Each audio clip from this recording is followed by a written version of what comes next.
Mensos Saifullah Yusuf menegaskan, gaji sebesar 3 juta rupiah tidak otomatis membuat seseorang masuk desil 10 atau kelompok super kaya dalam DTSEN. Penentuan desil merupakan kewenangan BPS dan mempertimbangkan banyak indikator sosial ekonomi, bukan hanya penghasilan. Masyarakat yang merasa kategorinya tidak sesuai dapat melaporkan untuk dilakukan pengecekan dan perbaikan data. Jadi kita tidak melihat penghasilan ya. Itu nanti yang bisa menjelaskan lebih detail adalah BPS. Karena BPS yang mengukur dan itemnya itu banyak. Ya, setelah itu dikumpulkan atau agregatnya, mungkin itu ada metode yang dilakukan oleh BPS. Tapi pada prinsipnya buat kami itu yang penting semua masyarakat mau berpartisipasi. Apalagi nanti kalau sudah digitalisasi bansos. Jadi semua saya kira kita perlu terus bersosialisasi, maksud saya menyosialisasikan pemutakhiran ini dan mekanismenya kita permudah ya agar mudah dijangkau oleh semua pihak. Gitu. Masalahnya kriterianya ini kan kadang-kadang berubah gitu ya. Apakah tidak dibuka gitu ke publik desil 1 itu kriterianya apa saja, desil 2 dan seterusnya gitu. Oke. Supaya kita bisa mengidentifikasi gitu cocoknya. Saya kira ada indikator-indikatornya kan sudah disebutkan itu oleh BPS kan. Ada 34 atau berapa item itu ketika kita mau melakukan pemutakhiran.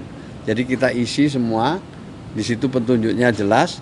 Nah di situ nanti otomatis akan BPS ya akan mengukur dan kemudian menentukan keberadaan setiap keluarga atau setiap individu dalam desil-desil itu, mulai dari desil 1 sampai desil 10. Sejak awal kami sudah sampaikan bahwa desil ini dinamis ya karena data ini dinamis. Maka itu kesediaan kita bersama-sama untuk mau berpartisipasi. Kenapa? Karena dengan adanya pemutakhiran dibuka atau dibukanya pemutakhiran dengan melibatkan partisipasi masyarakat, tidak hanya semata-mata jalur formal, ini membuat data kita lebih transparan, lebih bisa dipertanggungjawabkan dan bisa disanggah oleh siapapun. Ya, maka itu saya minta kita terus-menerus untuk melihat desil itu. Dan kalau toh misalnya kita belum berhasil di bulan ini, kita bisa proses lagi di bulan-bulan berikutnya. Nanti bisa bekerja sama dengan pendamping Kementerian Sosial atau juga dengan operator data di desa maupun di kelurahan.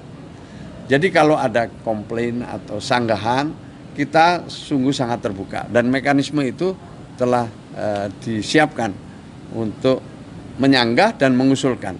Jadi kalau ada tetangga mungkin, ada teman, ada saudara yang mestinya dapat tapi kok belum dapat, kita bisa bantu untuk melakukan pemutakhiran.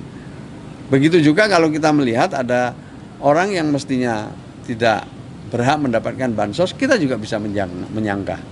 Dengan begitu data kita makin akurat karena data kita diupdate dan dilihat secara langsung oleh masyarakat luas. Ya, gitu ya. Proses sanggahnya lama nggak, Gus? Enggak lah, proses sanggahnya langsung masuk sistem itu. Ya untuk berubah ke 3 bulan sekali.